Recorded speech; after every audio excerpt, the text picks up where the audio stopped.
اس طرح سے مسجد کے امام، خطیب اور مؤذن کے لیے مسجد نہ صرف مالی ذرائع آمدنی پوری کرتی ہے بلکہ ان کے مذہبی مرتبہ کو بھی قائم رکھتی ہے۔ انگریزوں کے زمانے میں ایسی بہت سی مثالیں ملتی ہیں کہ جن میں ایک فرقے کے لوگوں نے کسی مسجد پر زبردستی قبضہ کر لیا اور پھر وہاں دوسرے فرقہ کے لوگوں کو عبادت کرنے سے روک دیا۔ خصوصیت سے اس قسم کے جھگڑے اہل حدیث اور دوسرے فرقوں کے درمیان بہت ہوئے، جن میں کہ اہل حدیث کی کوشش ہوتی تھی کہ وہ دوسری مساجد میں جا کر اپنے طریقے سے نماز پڑھیں، چونکہ وہ آمین زور سے ادا کرتے تھے، اس لیے دوسرے فرقے والے ان کے اس طریقہ عبادت کو پسند نہیں کرتے تھے۔ اس لیے ایسا اکثر ہوا کہ ان کے جانے کے بعد مسجد کو دھو کر پاک و صاف کیا جاتا تھا، ورنہ دوسری صورت میں انہیں زبردستی مسجد سے باہر کر دیا جاتا تھا اور نماز پڑھنے کی اجازت نہیں دی جاتی تھی۔ بی ڈی مکاف نے اپنی کتاب دور برطانیہ میں اسلامی احیاء میں اس قسم کی بہت سی مثالیں دی ہیں۔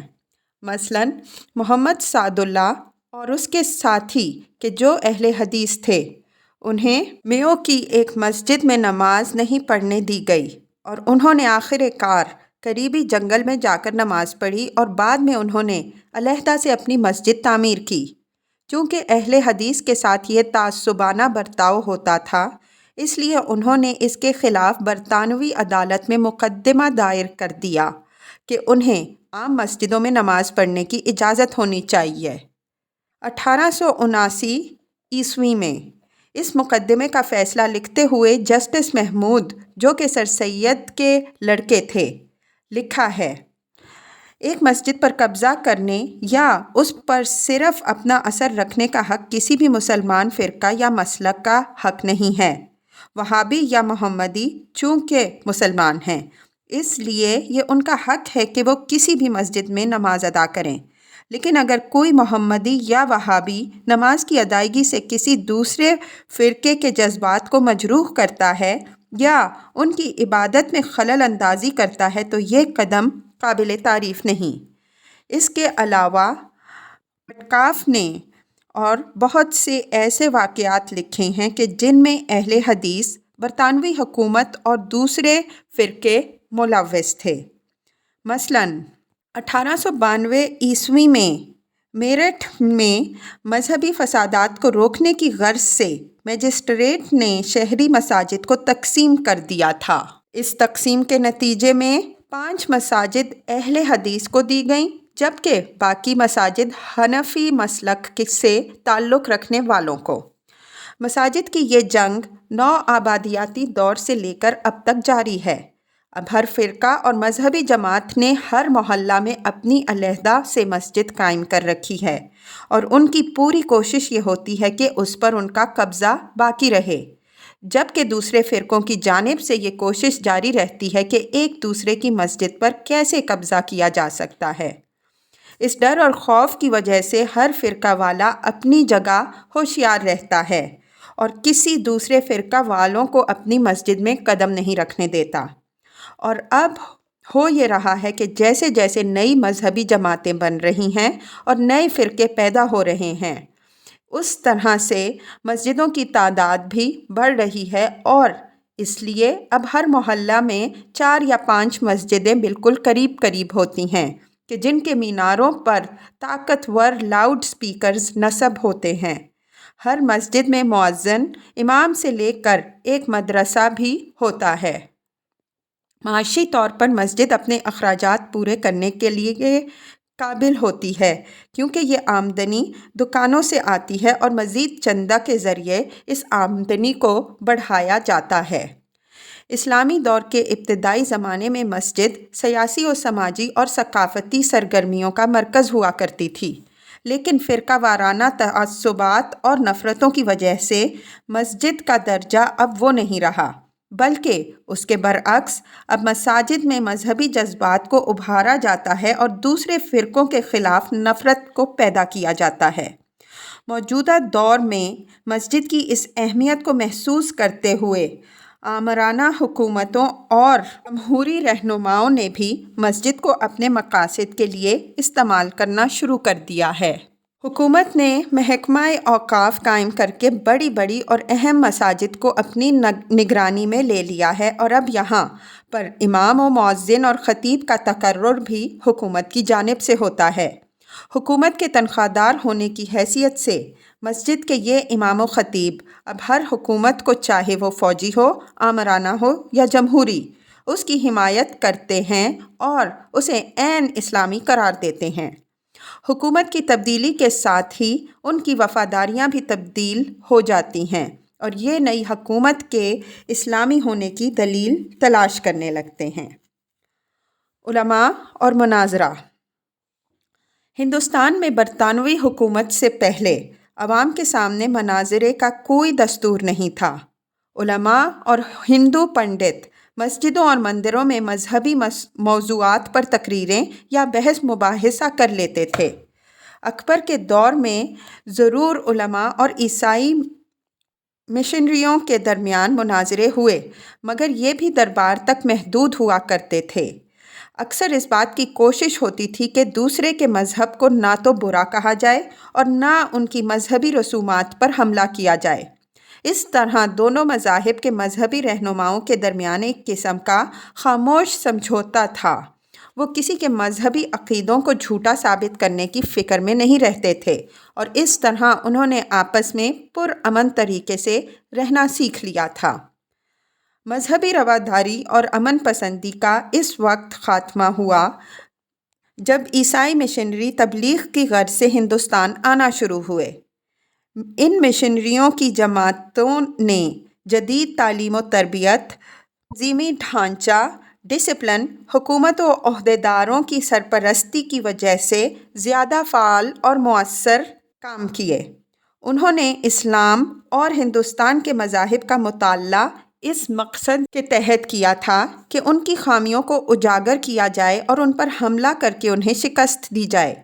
انہوں نے چھاپا خانہ کی ایجاد سے بھرپور فائدہ اٹھایا اور بڑی تعداد میں اپنے مذہبی عقیدوں پر کتابیں اور پیمفلٹس لکھے اور ان کو آزادانہ طریقے سے لوگوں میں تقسیم کیا۔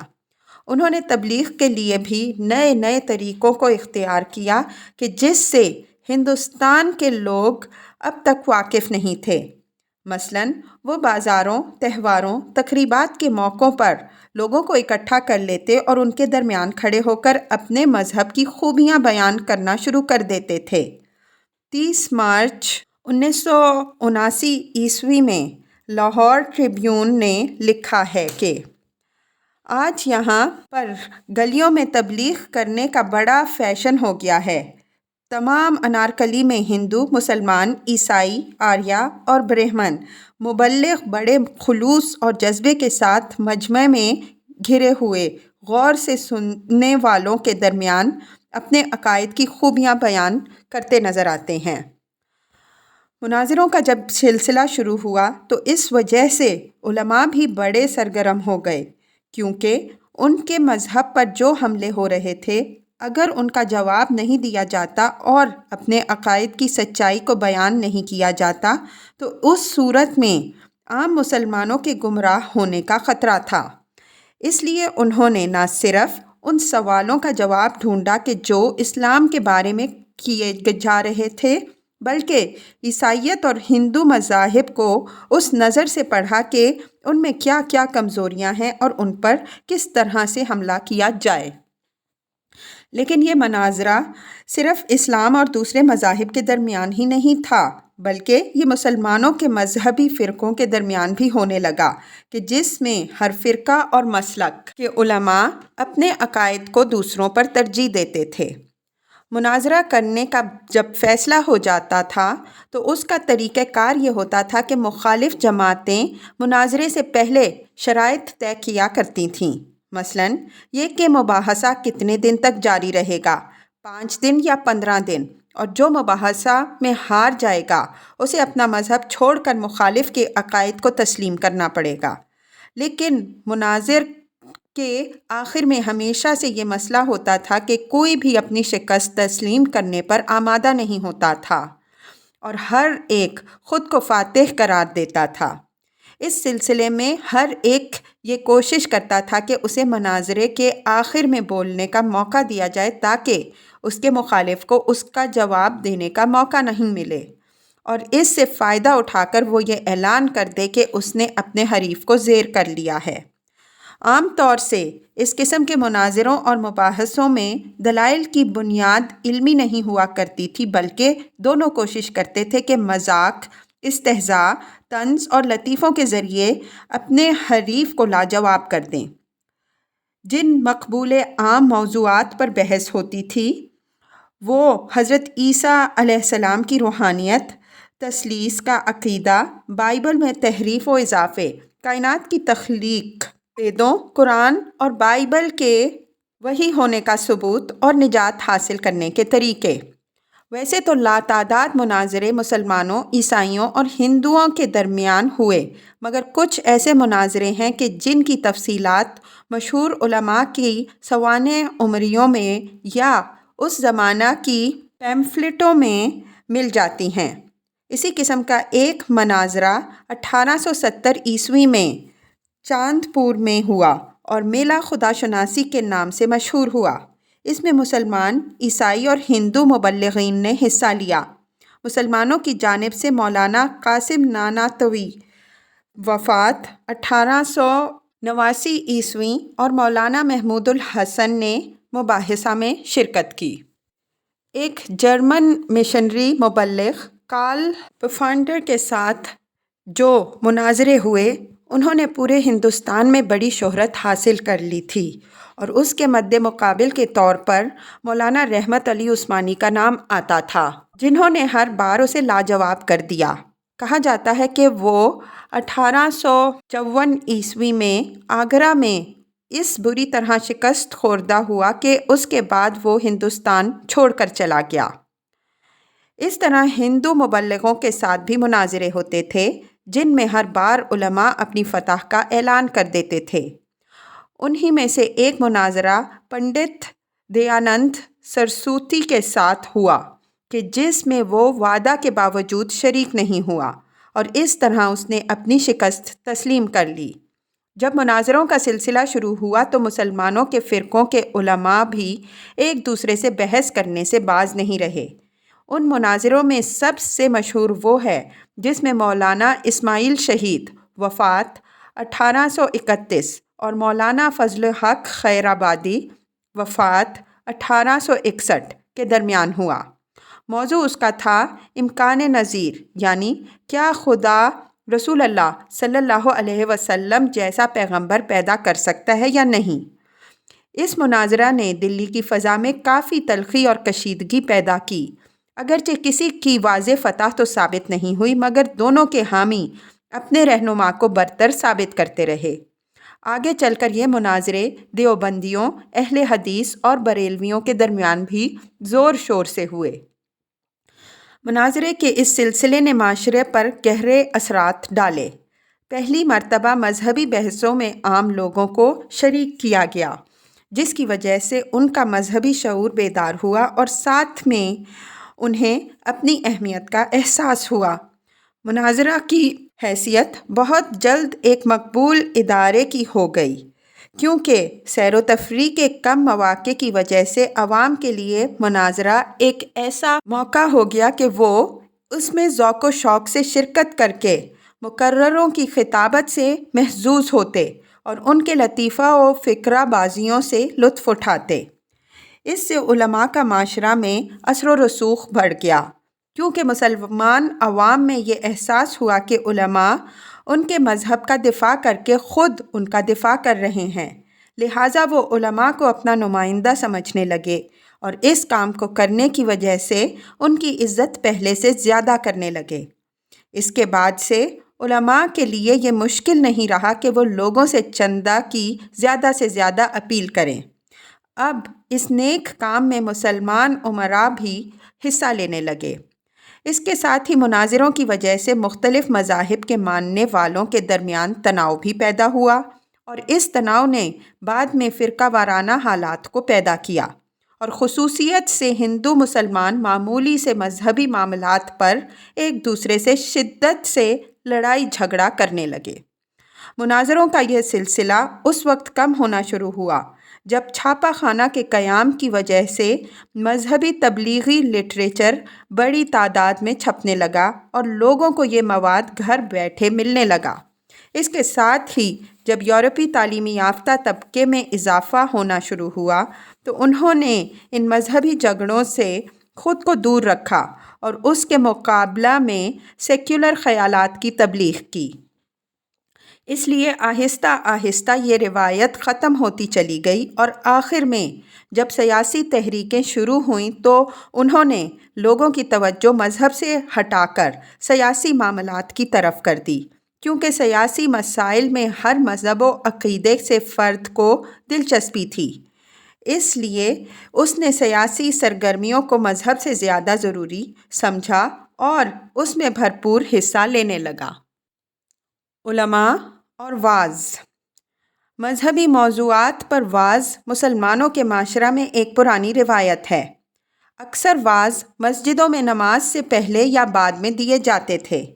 ان وعظوں کی ایک خصوصیت یہ ہوتی تھی اور اب بھی ہے کہ ان میں قرآن و حدیث سے حوالے دیے جاتے تھے تاکہ لوگوں کو متاثر کیا جا سکے اور وعظ کو اس کے ذریعے سے قبولیت مل سکے۔